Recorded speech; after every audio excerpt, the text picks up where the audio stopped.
одоо шинэ хүнтэйгээ тэр хүн аав байх хариуцлага хүлээмээргүй санагдаад гадаад руу явж амьдралаа гингүүт ингээд тэр хүний хамгийн муу хүн шиг тараад чинь тий. Гэхдээ тань муу санагдсан ч гэсэн та тэр хүний аав байх эсхийг нь хизэж шийдэхгүй. Тий. Хүүхдүүдийн аавын хэсэг гэдэг бол тэр аавын үр хэсэг. Та тэнд гуйж ороод нэмэргүй, хүүхдүүдийнхээ зургийг явуулаад нэмэргүй тий. Чамтай адилхан гэд нэмэргүй, эсвэл чамайг санаж уйлж ийн гэд нэмэргүй тий. Эсвэл чам дахиж ийм хүүхд олдохгүй. Тэр хүний өөрөө сонголт хийлгэж. Та ээж байх үргээл гүйцэтгээрэй. Тэгээд тэр хүн мэдээж эхлээд хайр сэтгэлийн холбоонд нийцэн магадгүй одоо шинэ одоо хуучин нөхрийгөө өөр хүнтэй үргэж байгаа салангууд ингээ бараг байж болохгүй юм шиг.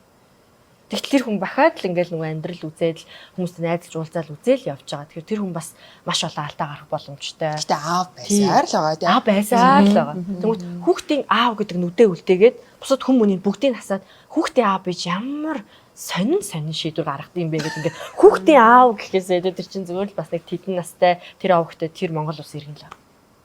Тэгээ тэр үүднээс нь хараад орхиж.